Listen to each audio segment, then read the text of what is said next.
धन्य हरिभक्त जन्मला ज्या वंशी सकळ कुळासी तारी येल स्वर्गीचे पूर्वज इच्छिता तीरज वंशी भक्तराज व्हावा कोणी यमाचे यमदंड चुकविल नरक वंशी झालिया एक हरिभक्त स्वर्गीचे पूर्वज इच्छिता तीरज वंशी भक्तराज व्हावा कोणी तुका म्हणे पितरे आशीर्वाद देती कल्याण इच्छिती भावे तया स्वर्गीचे पूर्वज इच्छिता तीरज वंशी भक्तराज व्हावा कोणी विठाला विठाला विठाला विठाला विठाला विठाला विठाला विठाला विठाला विठाला विठाला विठाला विठाला पांडुरंगा करू प्रथम नमन दुसरे चरण संतांची या त्यांच्या कृपादाने कथेचा विस्तारू बाबाजी सद्गुरुदास तुका कलावज्ञ जीवोद्धरार्थावतारम कलांकांक तेजोदिका मोदी वक्त्रम खलानीश वादापनोदार्हदक्षम समाधिस्थमूर्तिं भजे ज्ञानदेवं नमो ज्ञानेश्वरा निवृत्ती उदारा सोपानदेवा मुक्ताबाई नमो त्रिभुवन पावनी आद्यत्रय जननी देवाची नमो सद्गुरु तुकया ज्ञानदीपा नमो सद्गुरु सच्चिदानंद रूपा नमो सद्गुरु भक्त कल्याण मूर्ती नमो सद्गुरु भास्करा पूर्ण कीर्ती तुकाराम तुकाराम नाम घेता कापेयम धन्य तुकोबा समर्थ जेने केला हा पुरुषार्थ गुरुर्ब्रह्मा गुरुर्विष्णू गुरुर्देवो महेश्वरा गुरुर साक्षात परब्रह्म तस्मै श्री गुरुवे नमः संपाद्य ज्ञानंच विधाय भक्ति विलोकितो येन समाधिराजः वैराग्यवन्तं सुविचारयुक्तं नमामि जोगं शिरसा गुरुन्तं मस्तकहे पायावरी या वारकरी संतांचा या वारकरी संता मस्तकहे पायावरी वारकरी संतांचा वारकरी संतांचा मस्तक हे पायावरी या वारकरी संतांचा या वारकरी संतांचा या वारकरी संतांचा मस्तक हे पायावरी वारकरी संतांचा या वारकरी संतांचा वारकरी संतांचा मस्तक हे पायावरी या वारकरी संतांच्या काय माझी वाणी मानेल संतासी रंजवू चित्तासी आपुलिया ध्यानमूलं गुरुर्मूर्ती पूजामूलं गुरुर्पाद मंत्रमूलं गुरुर्वाक्य मोक्षमूलं गुरुर्कृपा धन्य हरिभक्त जन्मले जा वंशी धन्य हरिभक्त जन्मले जा वंशी सकळ कुळासी तारियेल स्वर्गीचे पूर्वज इच्छिता तीरज वंशी भक्तराज व्हावा कोणी परम मंगलमय परात्पर अखिलेश्वर भक्तवांच्या कल्पतरू सकल सत्ताधीश अखिलकोट ब्रह्मांड नायक पंढरीश परमात्म्याच्या चरणी साष्टांग दंडवत करून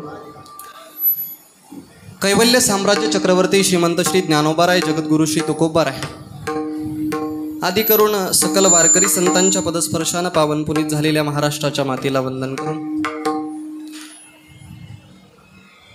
छत्रपती शिवाजी महाराज छत्रपती संभाजी महाराज आदी करून सकल महामानवांच्या पदस्पर्शानं पावन पुनीत झालेल्या या महाराष्ट्राच्या मातीला वंदन करून वैकुंठवासी चंद्रभागा साहेबराव पाटील सोमवंशी यांच्या आत्म्याला भावपूर्ण श्रद्धांजली अर्पण करून कीर्तन सेवेला सुरुवात करूया. तत्पूर्वी वक्ता या नात्यानं कार्यक्रमाच्या अनुषंगानं अल्पसा परिहार देणं कर्मप्राप्त आहे आणि म्हणून परिहार द्यायचा आहे तो असा. आजच्या सेवेचं निमित्त सगळ्यांना ज्ञात आहे. वैकुंठवासी चंद्रभागा साहेबराव पाटील सोमवंशी यांना या इहलोकाची यात्रा संपून आज 1 वर्ष पूर्ण झालेलं आहे. आत्म्यानं देहाचा त्याग केल्यानंतर काही विधी पितृऋणातून उत्तीर्ण होण्याकरता पार पाडले जातात. पैकी वर्षानं जो विधी केला जातो, 1 वर्षानं जो विधी केला जातो त्याला वर्ष श्राद्ध असं म्हणतात. आणि तो विधी जो काही आर्य सनातन वैदिक हिंदू धर्म पद्धतीने नियमानुरूप काही जो विधी आहे तो त्यांची मुलं करतायत. श्री अरुण साहेबराव पाटील सोमवंशी, निर्मला पद्माकर पाटील कदम ही त्यांची मुलगी आहे. श्री भागवत शंकरराव पाटील सोमवंशी हे त्यांचे पुतणे आहेत. श्री सुभाष शंकरराव पाटील सोमवंशी पुतणे आहेत. चिरंजीव अथर्व अरुण सोमवंशी त्यांचा नातू आहे. चिरंजीव वैभव अरुण सोमवंशी, चिरंजीव स्वप्नील अरुण सोमवंशी असा हा सोमवंशी पाटील परिवार या ठिकाणी हा विधी करतोय. आणि आपल्या आईच्या आत्म्याला कुठंतरी सद्गती लाभावी, तिचं पुण्य जर कुठं सद्गती लाभण्याकरता कमी पडत असेल तर या कीर्तनाच्या माध्यमातून आपण अर्जित केलेलं पुण्य तिळाच्या रूपानं समर्पित करून त्या मातेच्या आत्म्याला सद्गती लाभण्याकरता प्रार्थना करण्याकरता, त्या मातेचा आशीर्वाद घेण्याकरता या कीर्तन सेवेचं आयोजन सोमवंशी पाटील परिवाराने या ठिकाणी करण्यात आलेलं आहे. सोमवंशी पाटील परिवाराने केलेलं आहे आणि त्याची जबाबदारी, त्या कीर्तन सेवेची जबाबदारी माझ्यावर देण्यात आलेली आहे. विठ्ठल विठ्ठल विठ्ठल विठ्ठल. हो, बघा, वैकुंठवासी चंद्रभागा पाटील सोमवंशी यांच्यानंतर सोमवंशी पाटील परिवार हा खूप मोठा परिवार आहे आणि ज्याच्या हुद्द्यावर त्या ठिकाणी ते आहेत, त्यांची वीटभट्टी आहे असं मला समजलं. ज्यांच्या त्यांच्या कामातून वेळ काढून त्या ठिकाणी मातेचा आशीर्वाद प्राप्त करण्याकरता, खरं तर आत्म्यानं देहाचा त्याग केल्यानंतर 1 वर्ष त्या ठिकाणी त्याचा प्रवास असतो, कुळाचा संबंध तोडण्याचा विधी त्या ठिकाणी असतो आणि 1 वर्षानंतर त्याला ती गती, पुढची गती प्राप्त होत असते. आणि त्याच दिवशी जर तुम्ही हा विधी व्यवस्थितपणे जर पार पाडला तर त्या आत्म्याला सद्गती लाभते. आणि म्हणून अशा विधीचं आयोजन या ठिकाणी सोमवंशी पाटील परिवारानं केलं, त्याबद्दल त्यांनाही धन्यवाद आहे. आणि कीर्तन सेवेला आपण सुरुवात करूया. विठ्ठल.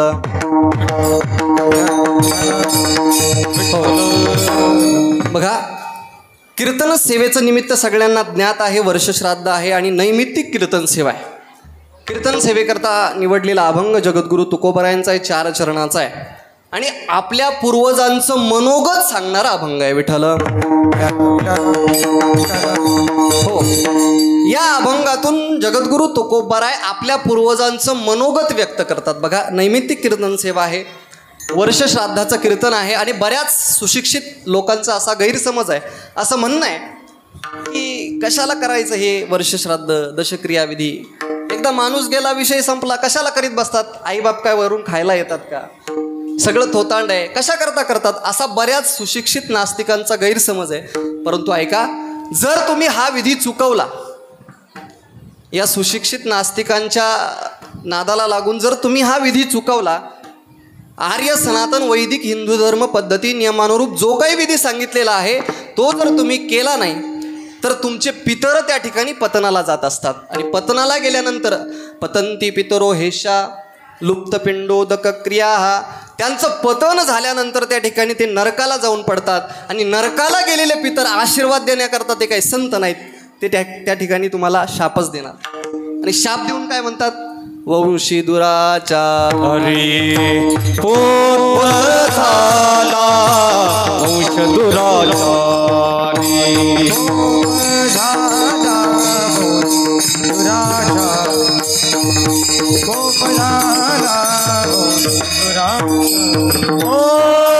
कटा करी पितर वंश दुराचारी पुत्र झाला, वंश दुराचारी पुत्र झाला, वंश दुराचारी पुत्र झाला.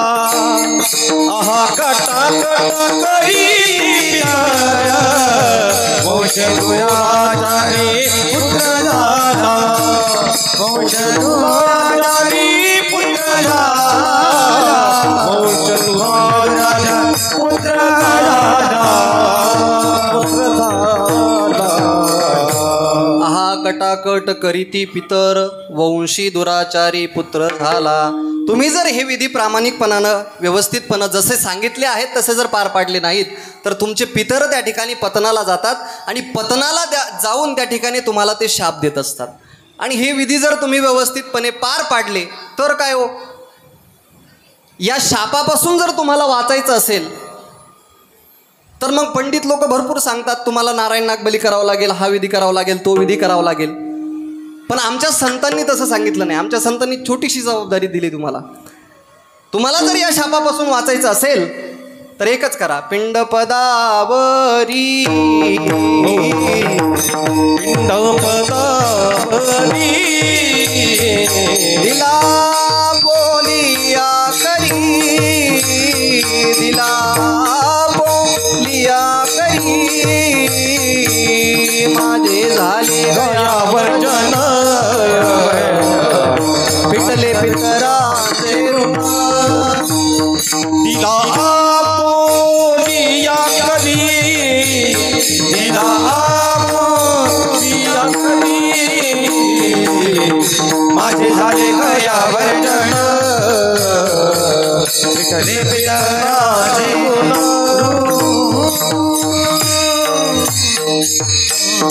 पिंडपदावरी दिला आपुल्या करी माझे झाले गया वर्जन फिटले पितरांचे ऋण.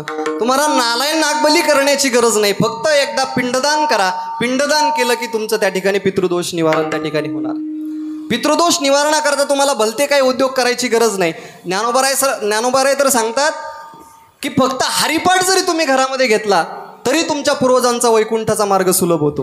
पूर्वजा वैकुंठ मार्ग सोपा पूर्वजा वैकुंठ मार्ग सोपा पूर्वजा वैकुंठ मार्ग सोपा पूर्वजा वैकुंठ ज्ञानदेवा सांगा ज्ञानदेवा सांगा झाला हरिपाठ ज्ञानदेवा सांगे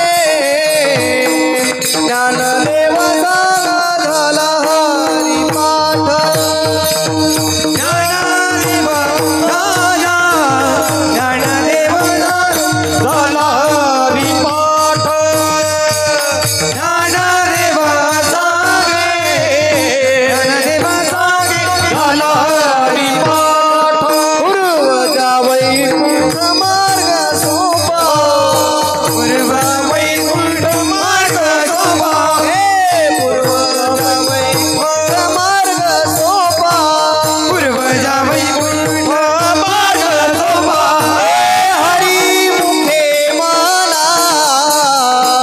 हरी मुखे माना हरी मुखे माना हरी मुखे माना हरी मुखे माना हरी मुखे माना हरी मुखे माना हो हरी मुखे माना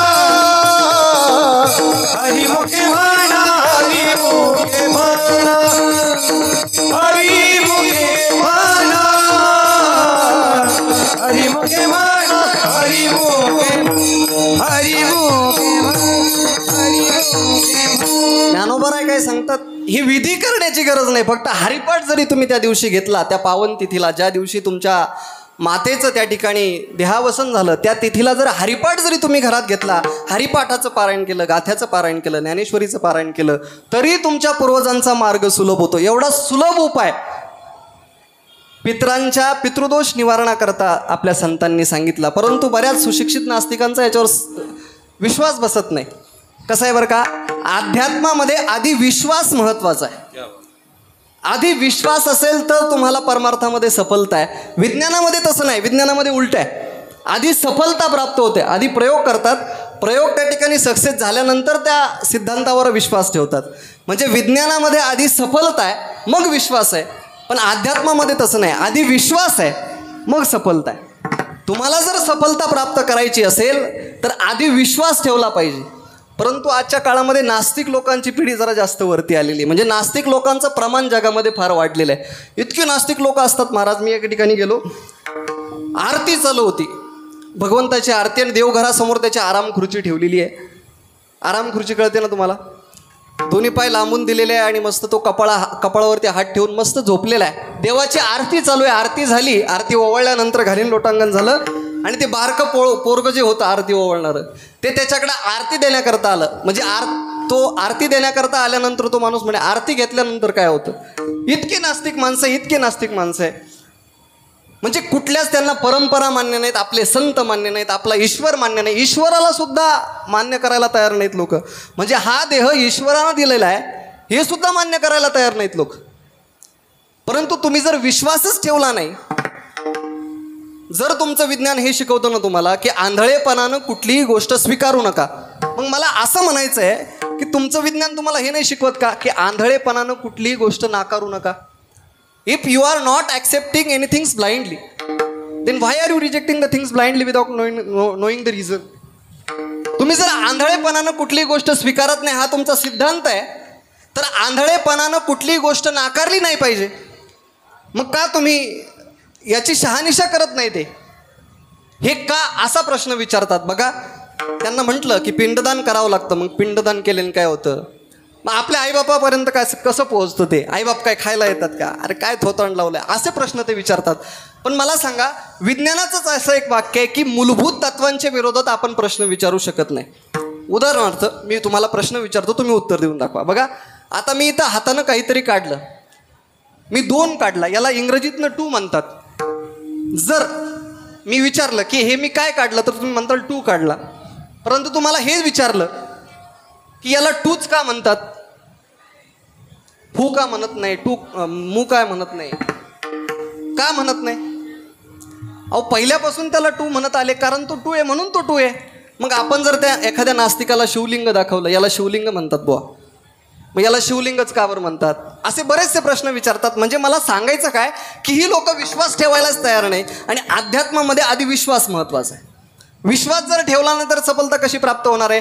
अहो, तुमच्या थोर शास्त्रज्ञांनी जे काही शोध लावले, विज्ञानाचं सांगतोय मी, त्यांनी सुद्धा आधी विश्वास ठेवला होता. न्यूटननं सुद्धा आधी गुरुत्वाकर्षण आहे असा विश्वास ठेवला आणि नंतर त्याला सफलता प्राप्त झाली.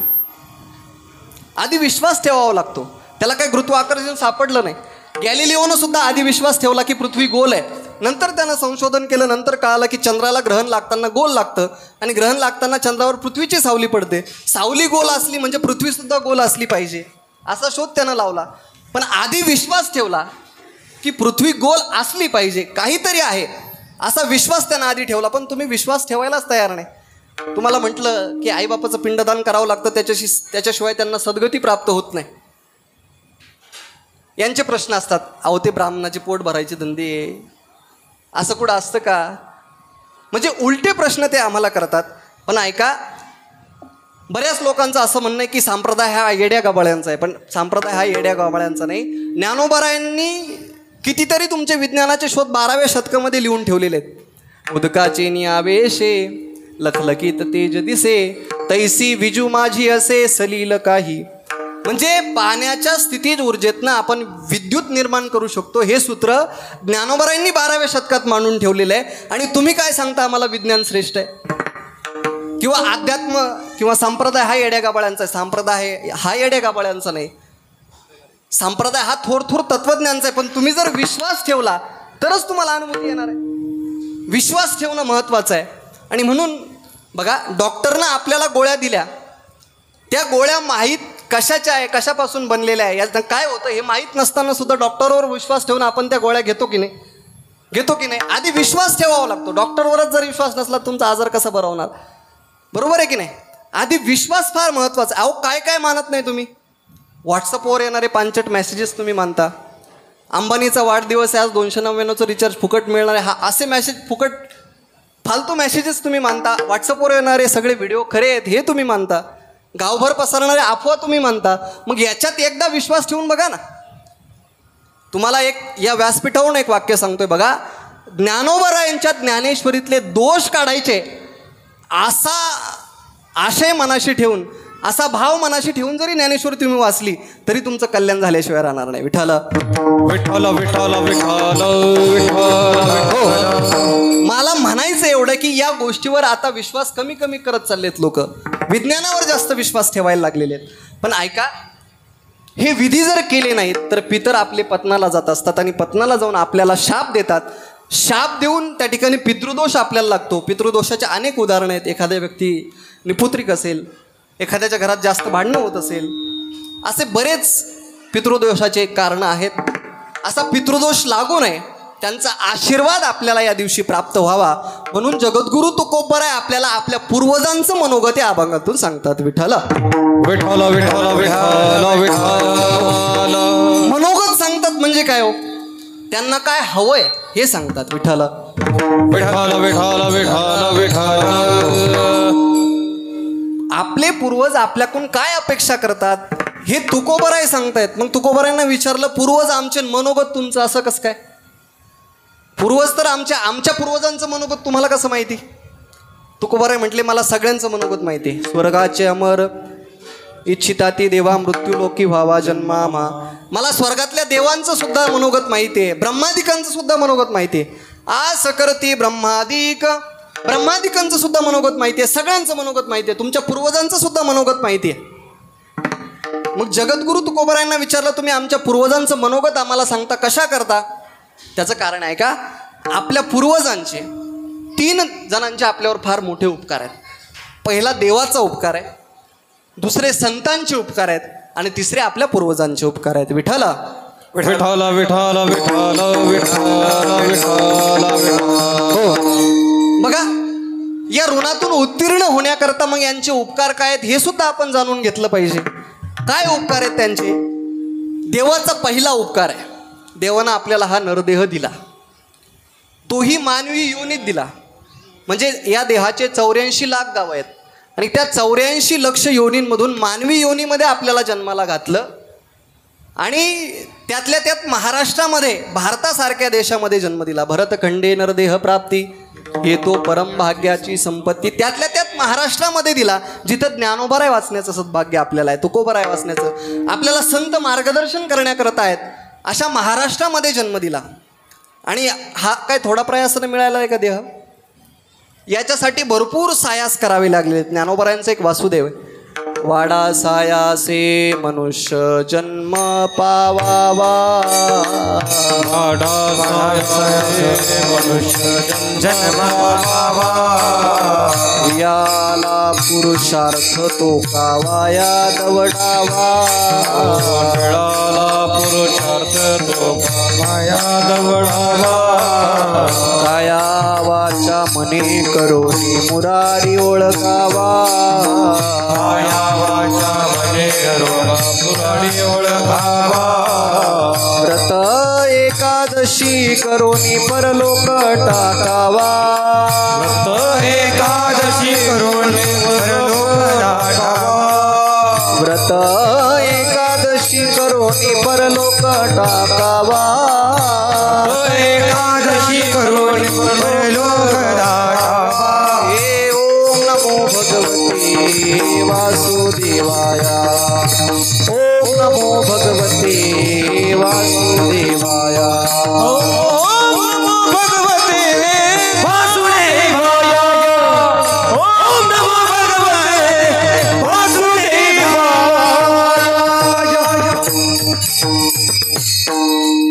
हा देह प्राप्त करण्याकरता भरपूर सायास आपल्याला करावे लागलेले आहेत. कावळ्याच्या आपल्या टाळीत जसा कावळा सापडावा तसा हा नरदेह आपल्याला इतक्या सायासानं प्राप्त झालेला आहे. आणि आपण याचा उपयोग कुठं करतो याच्यावरती अवलंबून आहे की आपण काय करतोय. बघा, भगवंतानं आपल्याला नरदेह दिलेला आहे, परंतु बऱ्याच सुशिक्षित नास्तिकांचा याच्यावर विश्वास नाही, याच्यावर सुद्धा विश्वास नाही की हा भगवंतानेच दिलेला आहे की नाही, याच्यावर संदेह आहे लोकांचा. परंतु संशय फार वाईट आहे महाराज. संशय इतका वाईट आहे की साधू पुरुषाकडे सुद्धा त्या ठिकाणी त्या नजरेनं, संशयित नजरेनं बघायला भाग पाडायला लावणारा, भाग पाडणारा संशय आहे. त्यामुळं संशय, बघा रामायणातला एक प्रसंग सांगतो तुम्हाला. राम प्रभू, सीतामाई आणि लक्ष्मणजी वनवासात आहेत आणि वनवासात असताना कुटी करून सीतामाई राहायच्या. आणि सीतामातेची काही तत्व होती की प्रभू श्रीराम समोर असताना त्या ठिकाणी झोप घ्यायची नाही. पतिव्रतेची काही तत्व असतात. प्रभू श्रीराम समोर असताना झोप घ्यायची नाही. मग प्रभू श्रीराम स्नानाला जाऊन येईपर्यंत जेवढी काही झोप मिळेल तेवढी सीतामाई त्या ठिकाणी घ्यायच्या. दुपारची वेळ झालेली आहे आणि माध्यान्ह स्नानाकरता प्रभू श्रीराम त्या ठिकाणी बाहेर गेलेत आणि सीतामाई पहुडलेल्या आहेत. जंगलामध्ये अनेक हिंस्र पशु पक्षी प्राणी त्या ठिकाणी आलेले आहेत आणि लक्ष्मणजी त्या ठिकाणी पहारा देत आहेत. लक्ष्मणजींना तिथं पहारा देण्याकरता भगवान प्रभू श्रीरामांनी ठेवून प्रभू स्नानाकरता गेलेले आहेत. आता लक्ष्मणजी त्या ठिकाणी भजन करतायत. आता ते कुळच राम भजनाचं आहे. भजनापासून 1 मिनिट सुद्धा लक्ष्मणजी बाजूला होत नाही. लक्ष्मणजींची शांत मुद्रा आहे. त्या कुळाचं असं मानणं आहे की रामाच्या नावाशिवाय 1 मिनिट जरी जीभ राहिली तरी जीभ जळालेली बरी. राम के नाम बिना रे मूर्ख, राम के नाम बिना, राम के नाम बिना रे मूर्ख, राम के नाम बिना जल जाए जीवा पापिनी, राम के नाम बिना जल जाए जीवा पापिनी, राम के नाम बिना. पंछी पंख बिना, बिच्छू डंक बिना, आरती शंख बिना. पंछी पंख बिना, बिच्छू डंक बिना, आरती शंख बिना जल जाए जिह्वा पापिनी, जल जाए जिह्वा पापिनी, राम के नाम बिना जल जाए जिह्वा पापिनी, राम के नाम बिना जल जाए जिह्वा पापिनी, राम के नाम बिना. 1 मिनिट सुद्धा रामाच्या नावाशिवाय ते कुळ राहू शकत नाही. म्हणून लक्ष्मणजी त्यांच्या भजनामध्ये दंग आहेत. सगळ्यांनी हात वर करा, आपण भजन करूया थोडं. श्रीराम जय राम जय जय राम, श्रीराम जय राम जय जय राम, हे श्रीराम जय राम जय जय राम, श्रीराम जय राम जय जय राम, हे श्रीराम जय राम जय जय राम, श्रीराम जय राम जय जय राम, श्रीराम जय राम जय जय राम,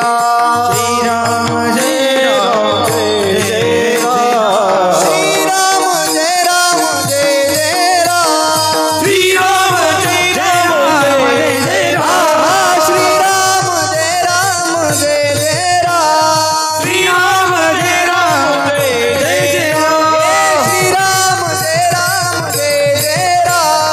श्रीराम जय राम जय जय राम, श्रीराम जय राम जय जय राम, हो श्रीराम जय राम जय जय राम.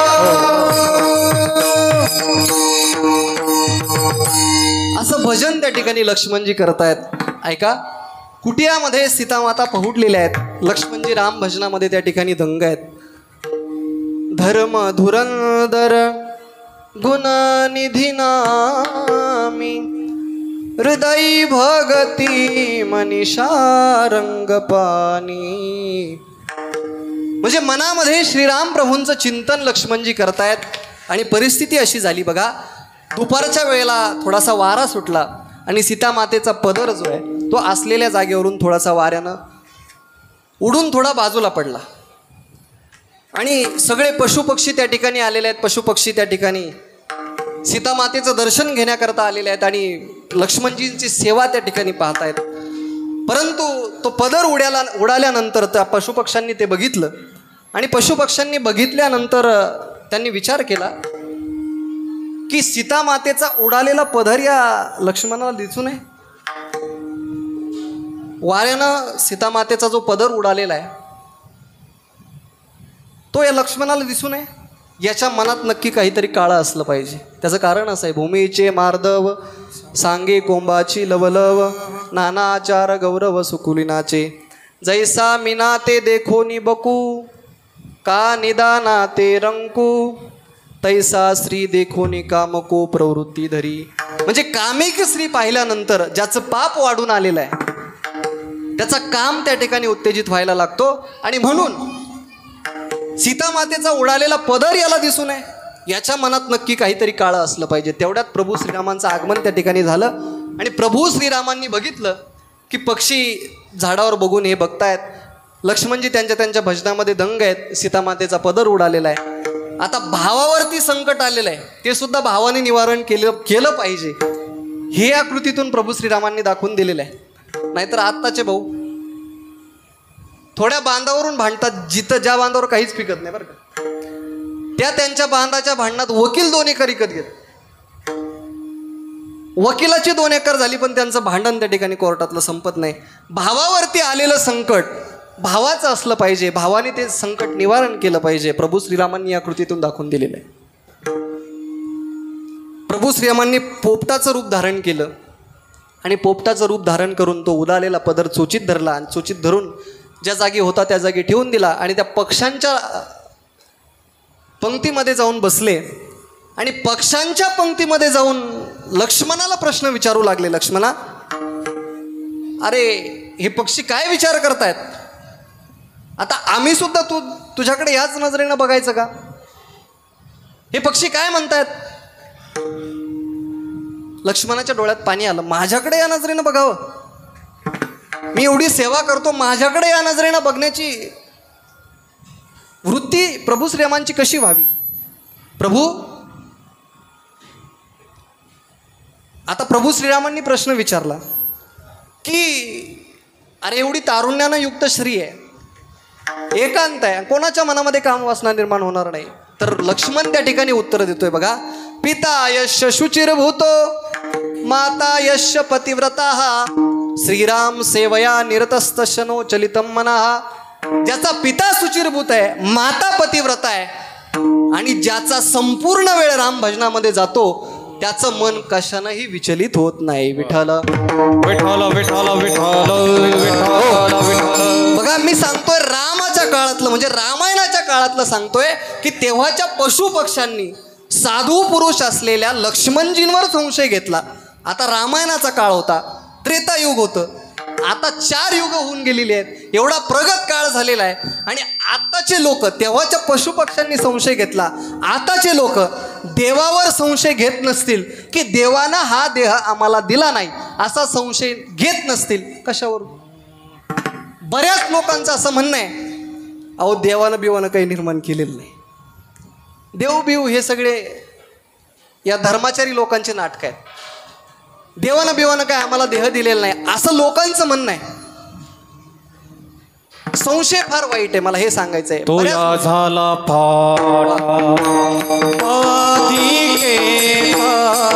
तो या झाला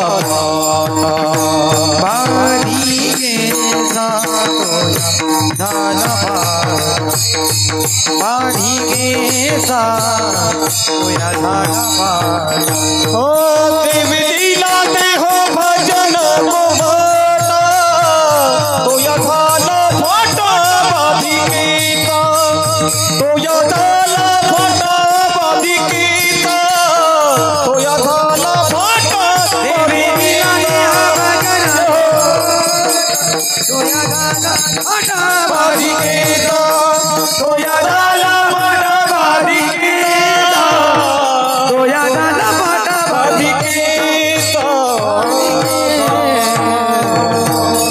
देवे दिला देह भजना गोमटा तोया झाला फाटा बाधिकेचा. अभंगाच्या प्रस्तावनेपासून तर आतापर्यंत केलेल्या प्रस्तावनेमध्ये एकच विषय की बऱ्याच लोकांना याच्यावर विश्वास नाही आणि विश्वास नसल्यामुळे अनुभूती येत नाही. म्हणून तुम्ही आधी विश्वास ठेवा की देवानं हा देह आपल्याला दिला आहे, मग तुम्हाला त्या ठिकाणी अनुभूती येणार आहे. हे जे विधी आहेत, हे ज्या क्रिया आहेत, पिंडदान आहे, उदकदान आहे, याच्यात तुम्ही जर विश्वासच ठेवला नाही तर कशी अनुभूती येणार? आणि म्हणून आधी विश्वास फार महत्त्वाचा आहे. देवानं किती सुंदर नरदेह दिला, नरदेह दिला बरोबर त्याच्या जागी तेच अवयव दिले. नाक बरोबर इथंच दिलं, कान बरोबर इथंच दिले, डोळे बरोबर इथंच दिले, फक्त शरीर दिलं नाही. तर या देहामध्ये फक्त पाठव्य दिलेलं नाही, जीव दिला. जीव, ज्या जीवाची महती फार आहे.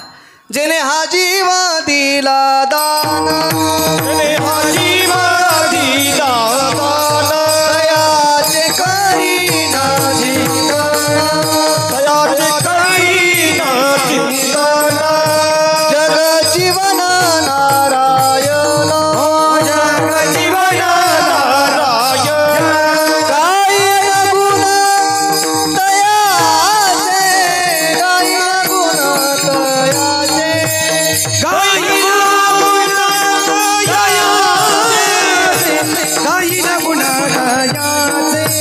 जेने हा जीव दिला दान, दयाचे करीना चिंतन, जग जीवन नारायण, गायन गुण दयाचे, जेने हा जीव दिला दयाचे करीना चिंतन, जग जीवन नारायण, गायन गुण दयाचे. जेने हा जीव दिला दान, तयाचे करीन चिंतन, जगत जीवन नारायण, गायीन गुण तयाचे. हे फक्त देह दिलेला नाहीये, याच्यामध्ये चैतन्य दिलेलं आहे. मग ज्यांचा विश्वास बसत नाही की हा देह देवानं दिलेला नाही, मग ज्याच्या शरीरामधून प्राण निघून गेलेला आहे, अशा माणसाला त्यांच्याकडे ज्ञान म्हणा, याला जिवंत करा म्हणून. जर देवानं दिलेलं नाही तर तुमच्याकडे असलं पाहिजे ना चैतन्य. ते चैतन्य आहे, ते चैतन्य जे त्या परमात्म्याचा अंश आहे. म्हणून हा देह देवानं दिलाय आणि इतका सुंदर बनवला. या पूर्ण जगामध्ये कितीतरी लोक आहे, कितीतरी लोकसंख्या आहे, 8 अरब, आणि पुढचे आकडे सेकंदाला चेंज होत राहतात. असे कितीतरी लोक आहेत, परंतु पूर्ण जगामध्ये कोणाचाही चेहरा सारखा नाही. चेहऱ्याचं जाऊ द्या, हातावर ज्या रेषा असतात आपण त्याला फिंगरप्रिंट म्हणतो, जगातल्या एका सुद्धा माणसाची सारखी नाही. चेहरे तरी जुळ्या भावाचे सारखे असू शकतात, पण फिंगरप्रिंट मात्र प्रत्येकाची वेगळी आहे. किती काम आहे ब्रह्मदेवाला,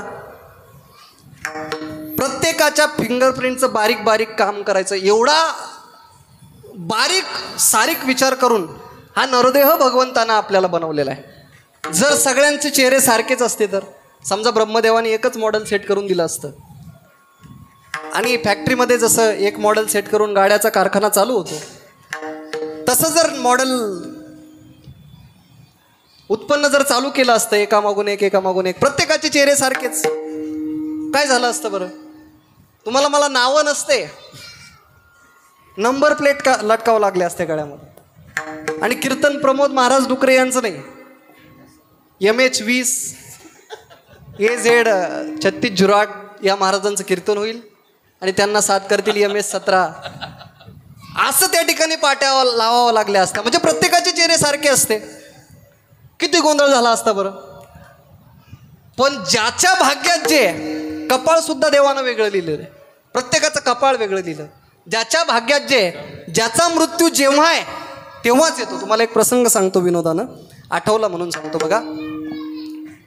एकदा मी कीर्तनाला गेलो, पूर्वी बसनं एका ठिकाणी कीर्तनाला गेलो, लातूर भागामध्ये, आणि तिकडून रात्री यायला गाडी नव्हती, म्हणून रात्री त्या ठिकाणी झोपलो. कीर्तन वगैरे झालं, गावकऱ्यांनी पूजन वगैरे केलं, जे ते ज्याच्या त्याच्या घरी निघून गेले, आणि मी तिथे मंडपातच त्या ठिकाणी झोपलो. फेटा उशाला घेतला आणि त्या ठिकाणी झोपलो. आणि सकाळी मला लवकर उठण्याची सवय आहे जरा.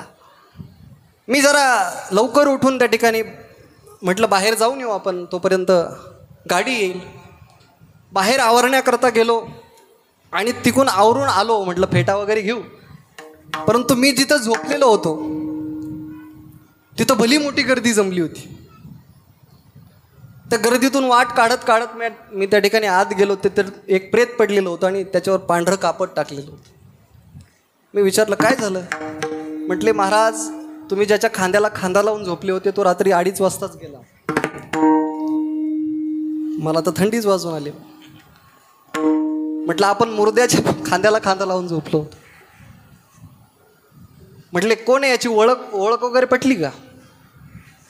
म्हटले त्याच्या खिशात आधार कार्ड सापडलेलं आहे, त्याच्यावर त्याचं नाव प्रमोद आहे म्हणे. तुम्हाला माहिती आहे माझं पण नाव. आता मला सांगा, रात्रीच्या तडाक्यामध्ये, रात्री झोपेच्या तडाक्यामध्ये जर यम आला असता आणि तो प्रमोद उचलण्याऐवजी हात जर प्रमोद उचलला असता, तर हा प्रमोद तुमच्या समोर बोलत असता का? ज्याचा मृत्यू जेव्हा आहे तेव्हाच त्या ठिकाणी ज्याच्या भाग्यामध्ये जे लिहिलेलं आहे बरोबर तेच होतं. प्रत्येकाचं कपाळ सुद्धा देवानं वेगळं लिहिलं. म्हणून बारीक सारीक विचार करून हा नरदेह भगवंतानं बनवला. याचं कारण एकच आहे, कशा करता दिला? भजना करता दिला. देवे दिला देह भजना गोमटा. परंतु लोक वेगळ्या कारणाकरता त्याचा उपयोग करतात. तोया झाला फाटा बाधिकेचा. म्हणून पहिला उपकार आहे देवाचा. देवानं आपल्याला, भगवंतानं आपल्याला नरदेह एवढा सुंदर दिलेला आहे आणि त्याचं मनोगत काय की फक्त तुम्ही माझं भजन करा. जो माझं भजन करील त्याला मी या संसाररूपी भवसागरातून तारून नेईल. जो मज होय अनन्य शरण त्याचे निवारी मी जन्म मरण. या लागी शरणागता शरण्य मीची एकू. जो मला शरण येईल त्याला मी या संसाररूपी भवसागरातून तारून काढील. आपल्या त्या भगवंताच्या आपल्यावर अनंत उपकार आहेत आणि त्याचं म्हणणं एवढं आहे, त्याचं मनोगत एवढं आहे की तुम्ही फक्त माझं भजन करा. तुम्ही भजन केलं की मी तुम्हाला वर काढतो, या संसाररूपी भवसागरातून तारून नेतो. म्हणून पहिला उपकार आहे भगवंताचा. भगवंताचं मनोगत ऐकलं पाहिजे. दुसरा उपकार आहे संतांचा. संतांचे सुद्धा आपल्यावर अनेक उपकार आहेत. स्वामी समर्थांसारख्या संतांनी आपल्यासाठी काय काय नाही करून ठेवलं. आपल्यासाठी अनेक कष्ट त्यांना सहन करावे लागले. माऊलींच्या जीवनातला जर प्रसंग पाहिला तर अनेक कष्ट माऊलींना सहन करावे लागले. त्यांच्या चरित्रामध्ये आपण जर वाचलं तर भरपूर त्रास त्यांना त्या बालपणामध्ये सहन करावा लागला. कधीतरी माऊली इंद्रायणीवर आंघोळ करण्याकरता जायचे. आज ज्या माऊलींच्या समाधीला स्पर्श करून जाण्यामध्ये इंद्रायणी स्वतःला धन्यता देते, त्या इंद्रायणीचं स्नान सुद्धा लोकांनी घडू दिलं नाही. कधीतरी माऊलींना स्नानाला जावं आणि स्नानाला गेल्यानंतर इंद्रायणीमध्ये उतरावं आणि तेवढ्यात मागून आवाज यावा, कोण आहेस? त्यावेळेस माऊलींनी उत्तर द्यावं. मागं बघितलं, विसोबा काका आहे. विसोबा काकांना सांगितलं, अहो मी ज्ञानदेव आहे, विठ्ठलपंतांचा ज्ञानदेव आहे. ज्ञानदेव, अरे कशा करता आलास इकडं? आळंदी तर बाटवली, आता इंद्रायणी बाटवतो काय? म्हणजे भरपूर त्रास त्यांना त्यावेळेस सहन करावा लागला. मधुकरीला जायचे, मधुकरी कधी मिळू दिली नाही, मिळाली ती मातीत मिसळून दिली.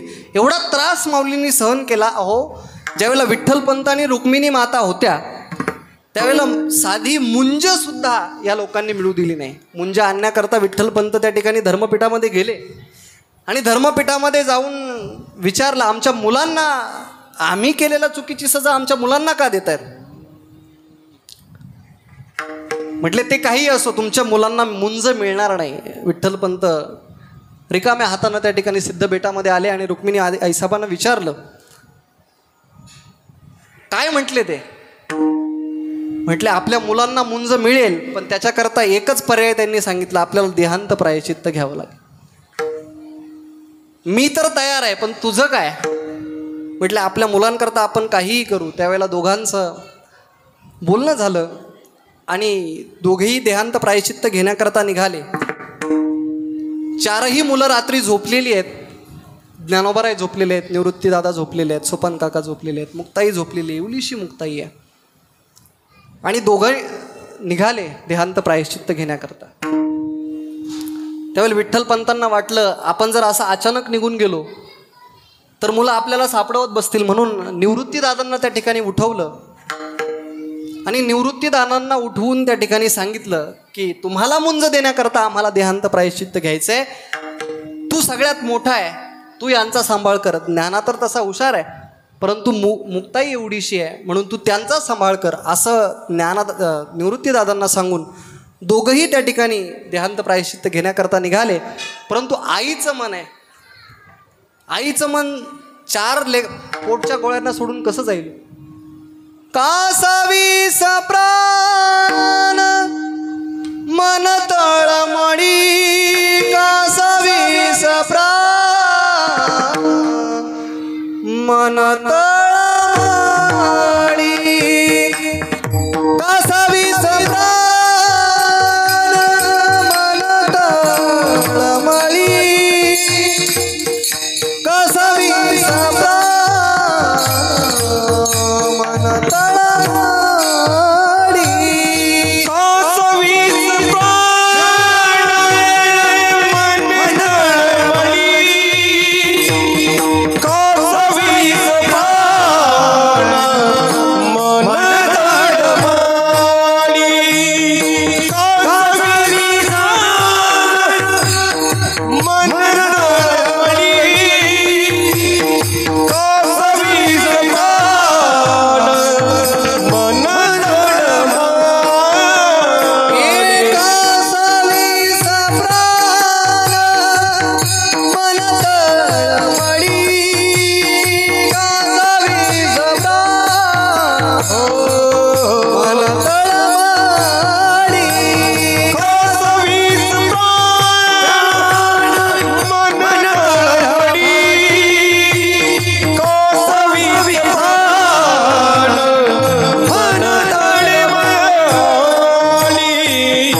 शोकवाही शोकवा आ आ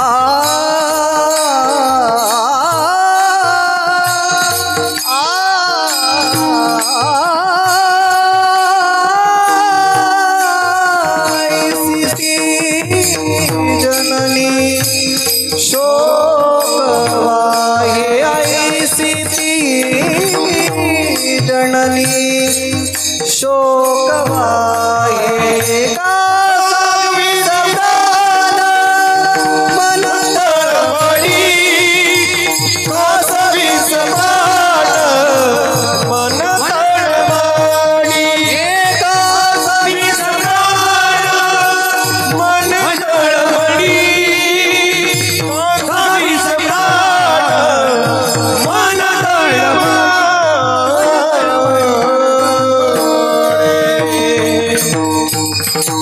कासावीस प्राण मन तळमळी कासावीस प्राण मन तळमळी त्या आईचं अंतःकरण त्या ठिकाणी कासावीस झालं. 4 पोटच्या गोळ्यांना सोडून कुठली आई जाईल सांगा.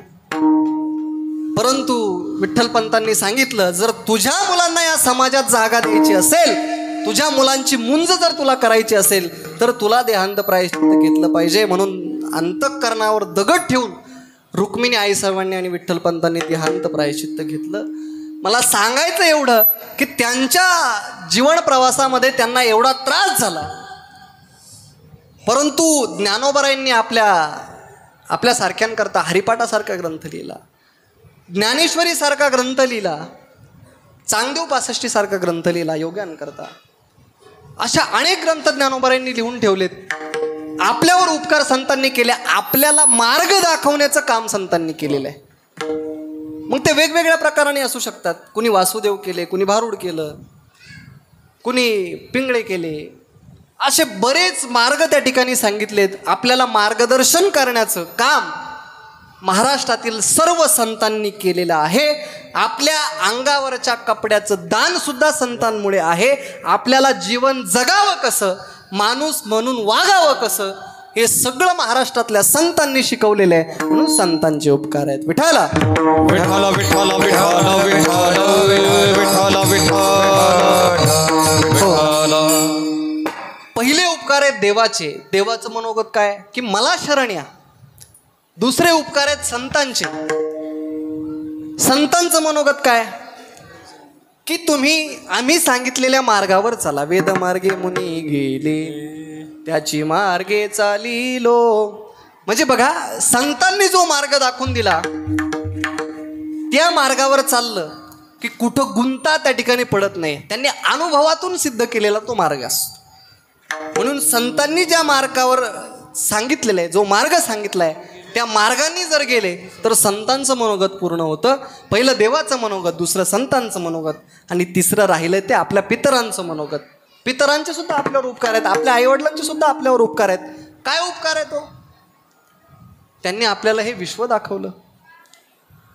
आपल्यावर अनंत उपकार त्यांचे आहेत. आपल्याला हे विश्व त्यांनी दाखवलं.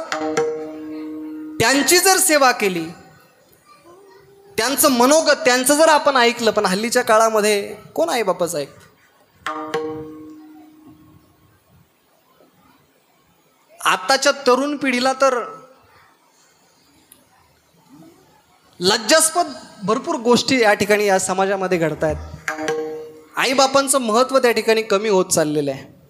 व्यसनाच्या आणि वासनेच्या पायी तरुण पिढी पूर्ण त्या ठिकाणी बर्बाद झालेली आहे.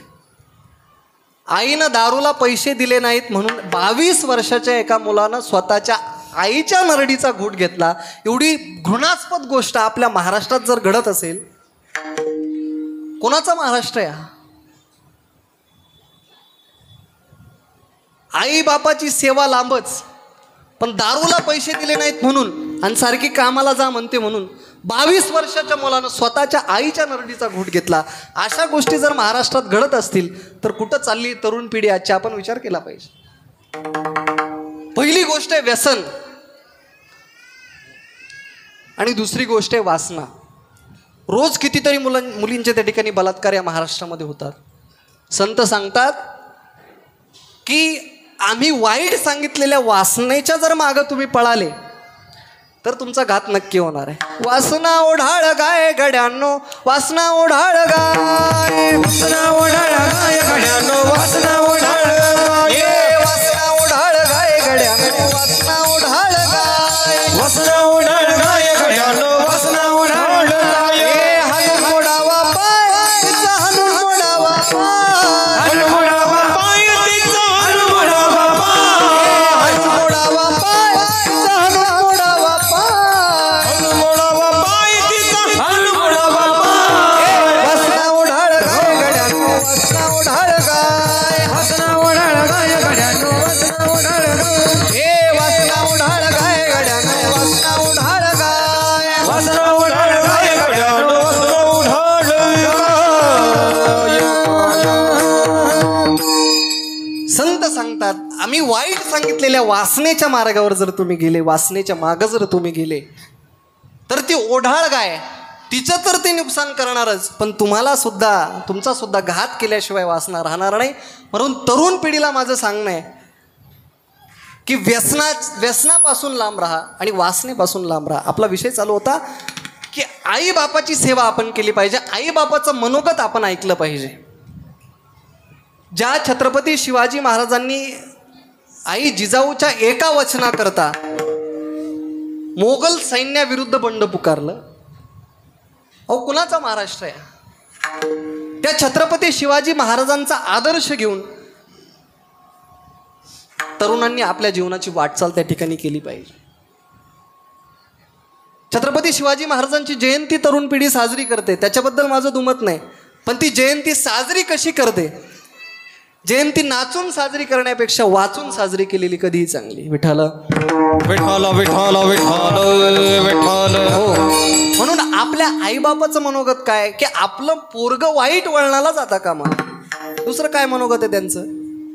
आपला मुलगा वाईट वळणाला जाता कामा नाही. आणि तुम्हाला माझं सांगणं आहे ऐका, जर तुमचं पोरगं वाईट वळणाला जाऊ नये असं जर तुम्हाला वाटत असेल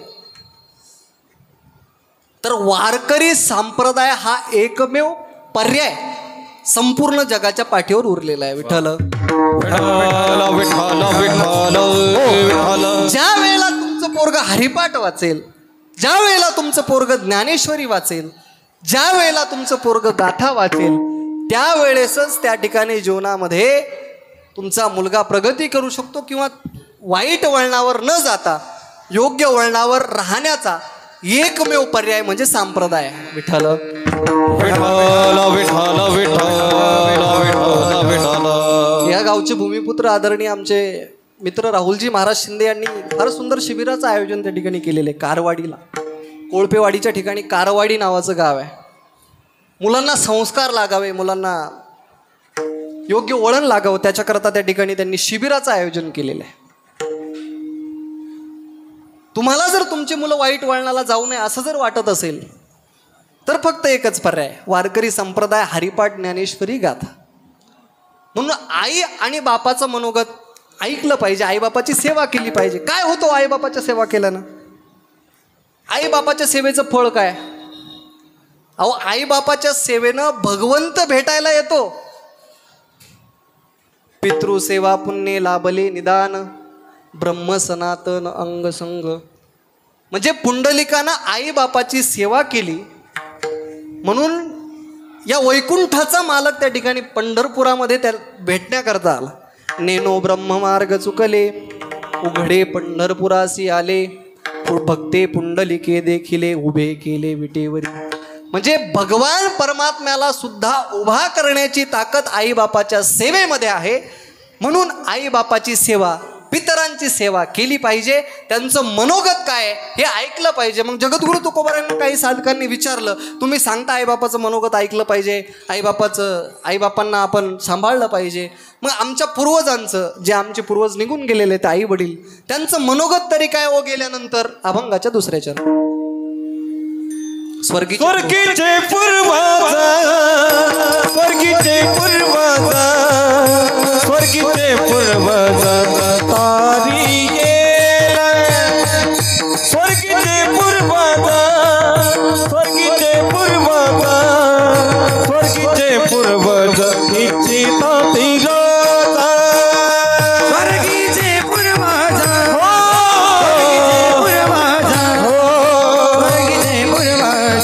इच्छिता तिला. स्वर्गीचे पूर्वजा, स्वर्गीचे पूर्वजा,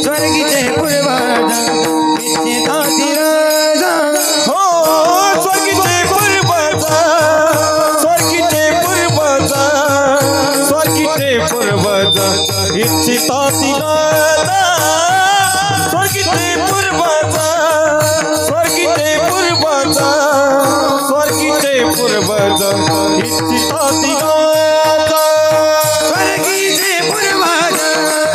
स्वर्गीचे पूर्वजा, स्वर्गीचे पूर्वजा इच्छिता तिला. स्वर्गीचे पूर्वजा, स्वर्गीचे पूर्वजा, स्वर्गीचे पूर्वजा इच्छिता तिला.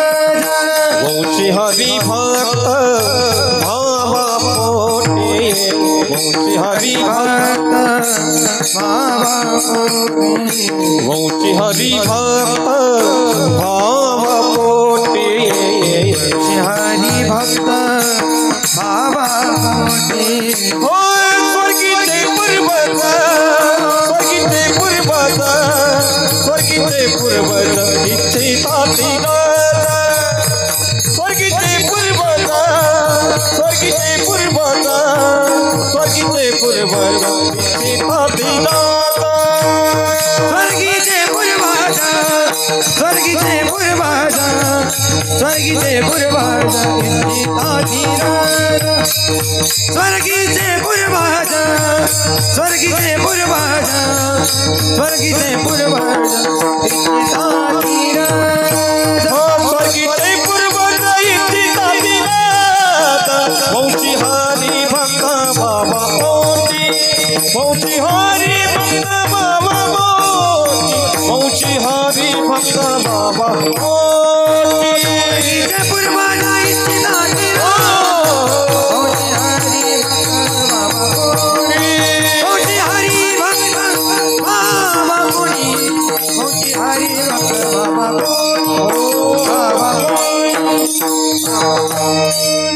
एकदा या कलाकारांकरता जोरदार टाळ्या वाजवा.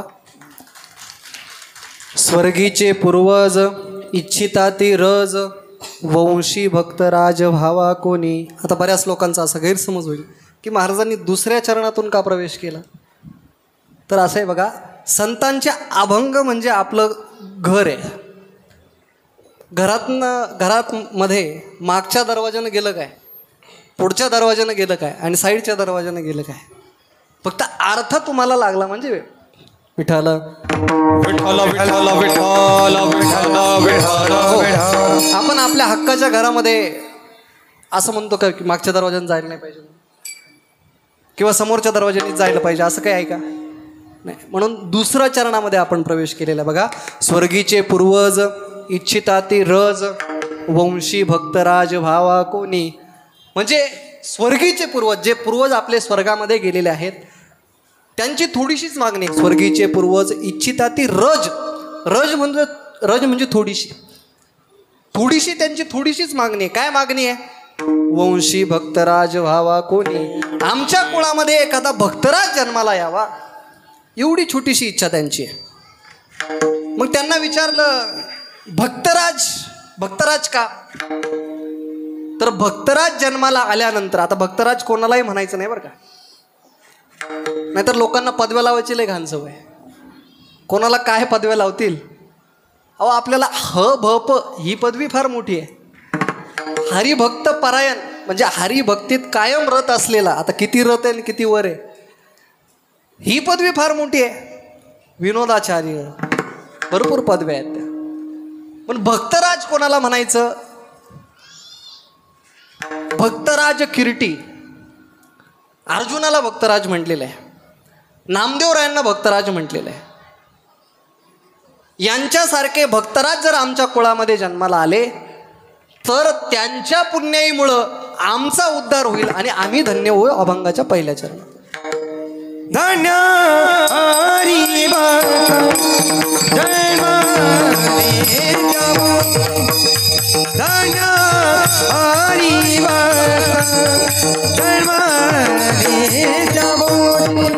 हो धन्य हरी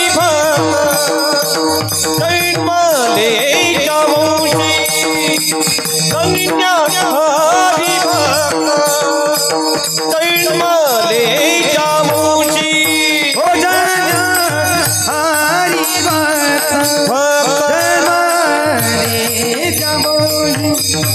धन्य हरी हो धन्य हरी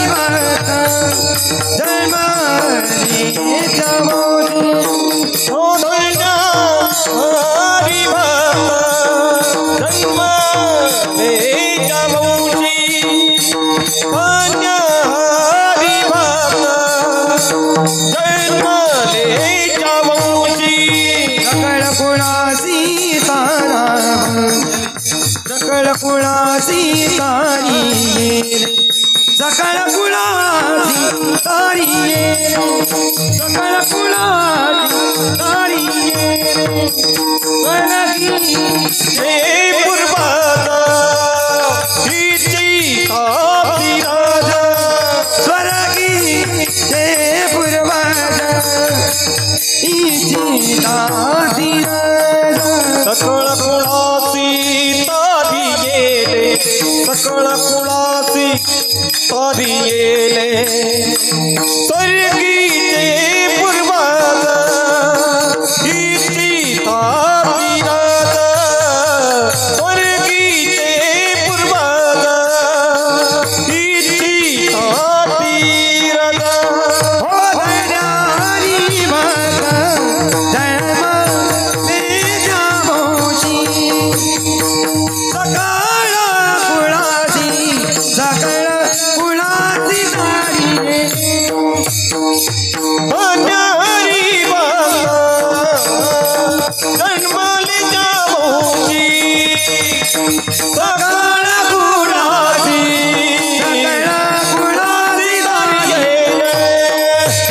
तारी येले. धन्य हरिभक्त जन्मले ज्या वंशी, सकळ कुळासी तारी येईल. पूर्वज त्या ठिकाणी असं म्हणत असतात की आमच्या कुळामध्ये जर एखादा हरिभक्त जन्माला आला, आमच्या कुळामध्ये जर एखादा भक्तराज जन्माला आला तर सगळ्या कुळाचा उद्धार ते एका हरिभक्तामुळे होतो. विठ्ठल विठ्ठल विठ्ठल विठ्ठल विठ्ठल. बघा, वैकुंठवासी चंद्रभागा सोमवंशी यांनी आयुष्यभर स्वामी समर्थांची सेवा केली. असा कुणीतरी हरिभक्त, अशी कुणीतरी हरिभक्त आमच्या कुळामध्ये जर जन्माला आली, आमच्या कुळामध्ये जर जन्माला आला तर सगळ्या कुळाचा उद्धार ते एका हरिभक्तामुळे होतो. त्यांच्या स्मरणार्थ आपण एक छोटंसं भजन घेऊ. दिगंबरा दिगंबरा श्रीपाद वल्लभ दिगंबरा दिगंबरा दिगंबरा श्रीपाद वल्लभ दिगंबरा दिगंबरा दिगंबरा श्रीपाद वल्लभ दिगंबरा ओ दिगंबरा दिगंबरा श्रीपाद वल्लभ दिगंबरा श्रीपाद वल्लभ दिगंबरा ओ श्रीपाद वल्लभ दिगंबरा श्रीपाद वल्लभ दिगंबरा श्रीपाद वल्लभ दिगंबरा दिगंबरा दिगंबरा श्रीपाद वल्लभ दिगंबरा ओ दिगंबरा दिगंबरा श्रीपाद वल्लभ दिगंबरा दिगंबरा दिगंबरा श्रीपाद वल्लभ दिगंबरा दिगंबरा दिगंबरा श्रीपाद वल्लभ दिगंबरा दिगंबरा दिगंबरा श्रीपाद वल्लभ दिगंबरा ओ दिगंबरा दिगंबरा श्रीपाद वल्लभ दिगंबरा दिगंबरा दिगंबरा श्रीपाद वल्लभ दिगंबरा ओ दिगंबरा दिगंबरा श्रीपाद वल्लभ दिगंबरा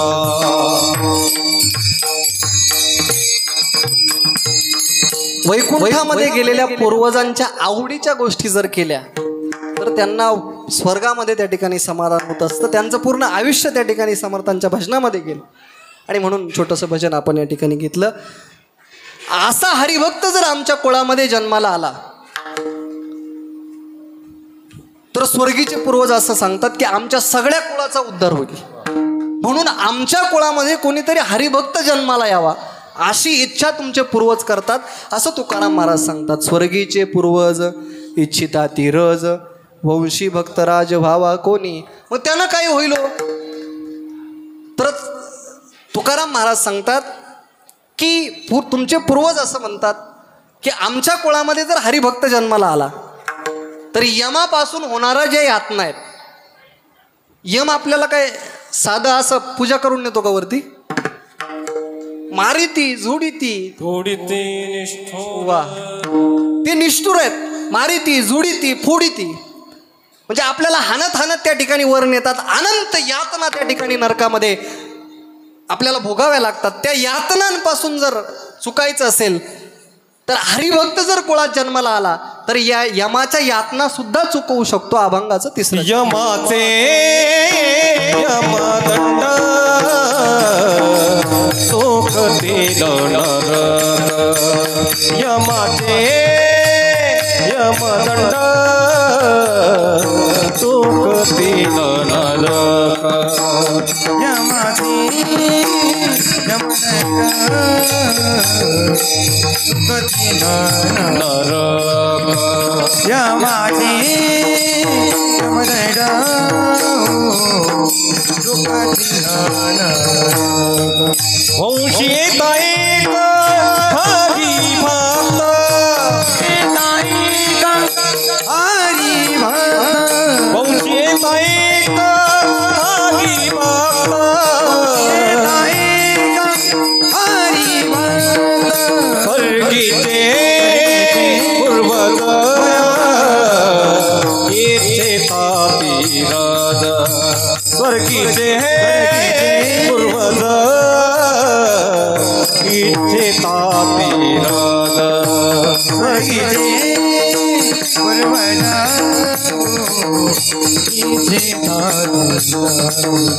स्वर्गीचे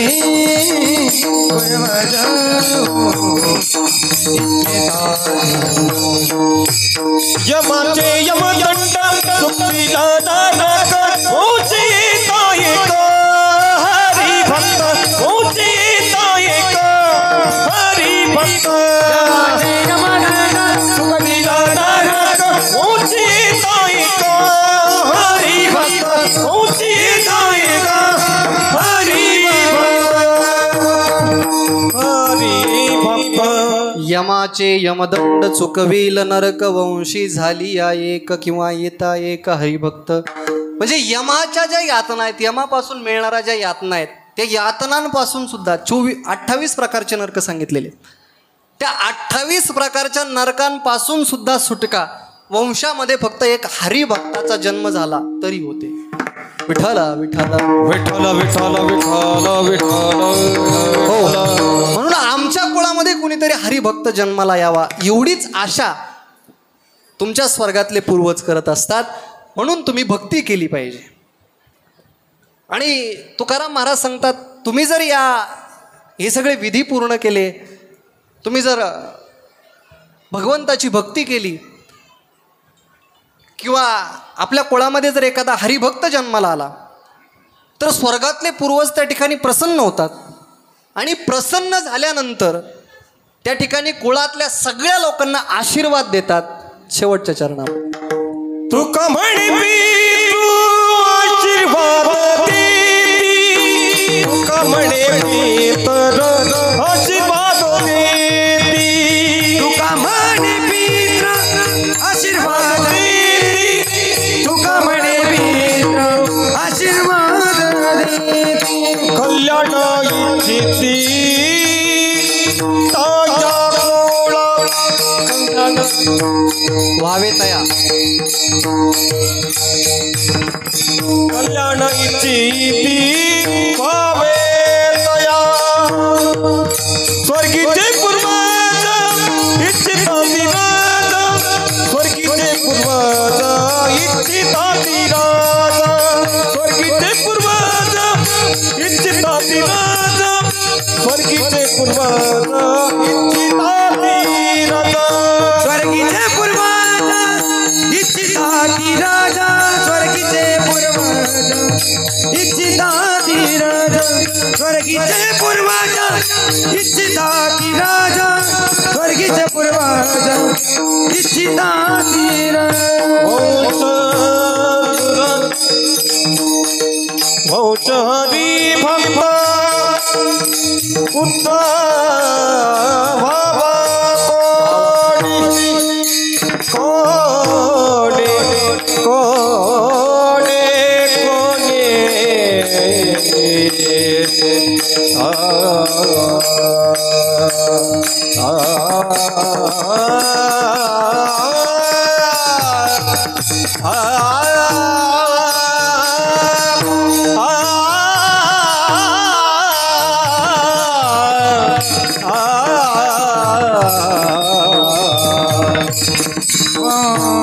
हरि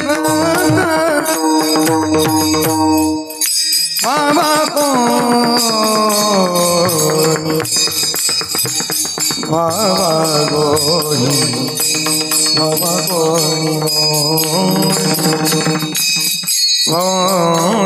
भोजे हरि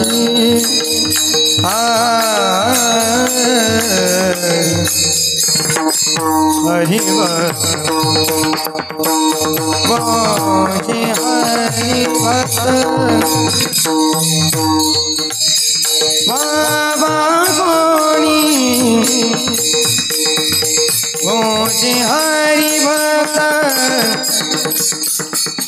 बाबा बाबा गोनी.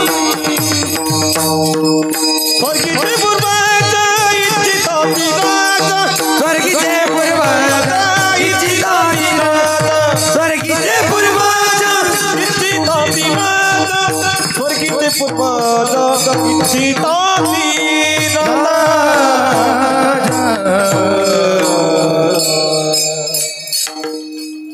वाघचौरे साहेबांचं या ठिकाणी कीर्तनात आगमन झालं, त्यांनाही धन्यवाद आहे.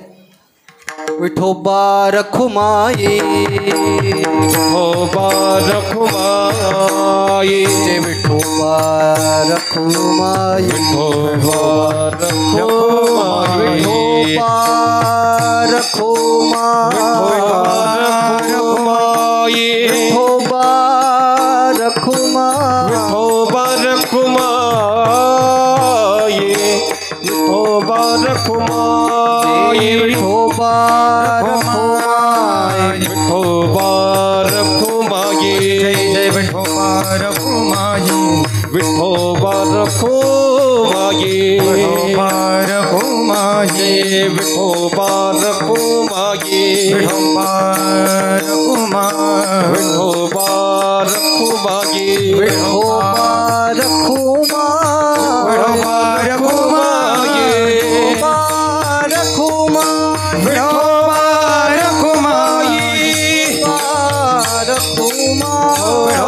रखुमाये, विठोबा रखुमा विठोबा रखुमा जय जय जय जय जय जय जय विठोबा रखुमाई जय जय जय जय जय जय विठोबा रखुमाई जय जय जय जय जय जय जय जय विठोबा रखुमाई जय जय जय जय जय जय विठोबा रखुमाई जय जय जय जय जय जय जय जय जय विठोबा रखुमाई जय जय जय जय जय जय जय जय विठोबा रखुमाई जय जय जय जय जय जय जय जय जय विठोबा रखुमाई जय जय जय जय जय जय जय विठोबा रखुमाई विठोबा हरी जय जय विठोबा रखुमाई विठोबा रखुमा रखुमाई जय विठोबा रखुमा रखुमाई विठोबा रखुमाई विठोबा रखुमाई विठोबा रखुमाई विठोबा रखुमाई विठोबा रखुमाई विठोबा रखुमाई हरि जय विठोबा रखुमाई जय विठोबा रखुमाई जय विठोबा रखुमाई विठोबा जय विठोबा रखुमाई विठोबा रखुमाई विठोबा रखुमाई विठोबा रखुमाई विठोबा विठोबा रखुमाई विठोबा रखुमाई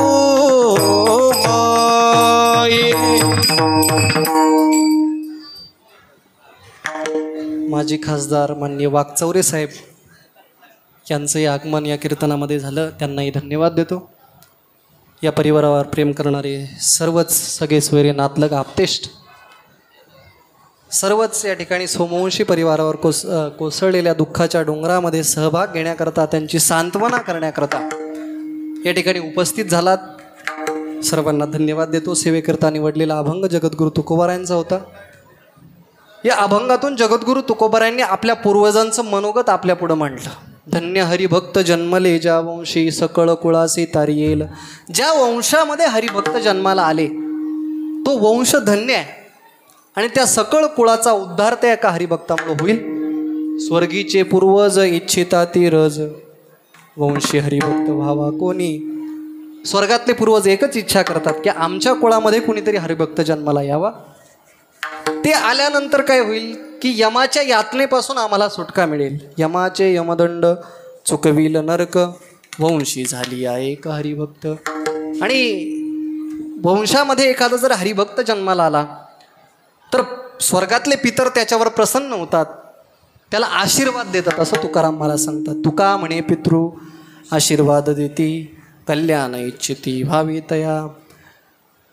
अल्पमतीनं अल्पबुद्धीनं जगद्गुरू तुकोबारायांच्या या अभंगावर बोलण्याचा प्रयत्न केला वैकुंठवासी आदरणीय चंद्रभागा साहेबराव पाटील सोमवंशी यांच्या या वर्षश्राद्ध विधीच्या निमित्तानं हा विधी होता.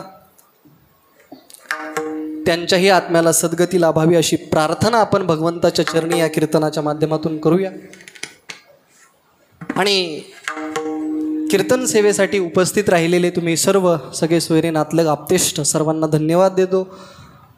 कीर्तन सेवेसाठी उपस्थित रंगमंचावर सगळी महाराज मंडळी असतील, गायनाची साथ करणारे आमचे संदीप महाराज बागुल असतील, आदरणीय वैभवजी महाराज भराडे असतील, अतिशय सुंदर गायनाची साथ त्यांनी आम्हाला केली. मृदंगाची साथ करणारे आदरणीय आमचे चंदू महाराज असतील, चंद्रकांत महाराज असतील, त्यांनाही धन्यवाद देतो. आणि ज्यांच्या माध्यमातून माझं इथं येणं झालं, कारण तुमच्या आणि माझ्यामध्ये कुणीतरी दुवा असायला लागतो, आणि असे असणारे आमचे परमार्थ स्नेही मार्गदर्शक, आमचे मार्गदर्शक आदरणीय शिंदे नानांनाही धन्यवाद देतो. आदरणीय राहुल महाराज शिंदे त्यांनाही धन्यवाद देतो. त्यांचंही सुंदर शिबिराचं आयोजन त्यांनी कारवाडी ग्रामामध्ये त्या ठिकाणी केलेलं आहे. तुम्हाला जर वाटत असेल की आपल्या मुलांना सुसंस्कार लागावे, उन्हाळ्याच्या सुट्टीमध्ये तसंही मुलांना काही काम नसतं, घरी उगाच डोक्याला ताण होतो, म्हणून शिबिरामध्ये जर मुलगा 21 दिवस राहिला तर चांगले संस्कार त्याच्यावर पडतील, संतांचे चरित्र त्याला ऐकायला मिळतील, हरिपाठ त्या ठिकाणी तो शिकेल, आणि लागलीच आवड तर पुढं प्रगती त्या ठिकाणी पारमार्थिक क्षेत्रामध्ये त्याची होईल. म्हणून कोणाची जर इच्छा असेल तर आमचे मितेश महाराज बनकर येथे आहेत, त्यांच्याशी संपर्क त्यांनी साधायचा आहे. आणि सगळ्यात महत्त्वाचं माझा आवाज तुमच्यापर्यंत पोहोचवणारे आदरणीय आमचे साऊंड माऊली दादा कुदळ असतील, त्यांनाही धन्यवाद देतो. या परिवारातील सर्वच मुलं असतील, त्यांच्या मुली असतील, नातलग असतील, पुतणे असतील, सर्वांनीच एवढं सुंदर नियोजन त्या ठिकाणी कार्यक्रमाचं केलं आणि त्यांना सद्बुद्धी झाली की तुकाराम महाराजांचं मनोगत ऐकण्याची आणि आपल्या पूर्वजांचा आशीर्वाद प्राप्त करून घेण्याची सद्बुद्धी झाली. त्याबद्दल त्यांनाही धन्यवाद देतो. सर्वांना या ठिकाणी धन्यवाद देतो. आमचे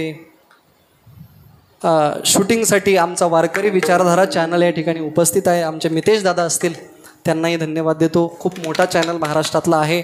वारकरी संतांची संप्रदायावरची कीर्तनं, भजनं त्या ठिकाणी त्याच्यावर प्रसारित होत असतात.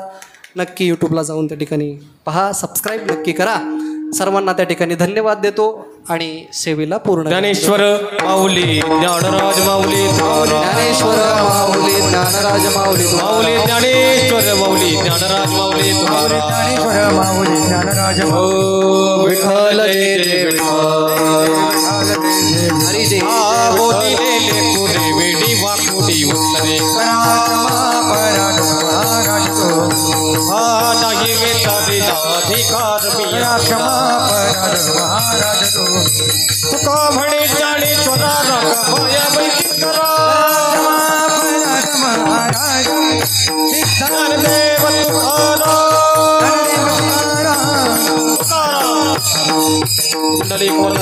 ज्ञानदेव सर्व टाळकरी मंडळींना सुद्धा धन्यवाद. माफ करा, नाव चुकलं. गोदावरी सर्व टाळकरी मंडळींना धन्यवाद. जय जय जय.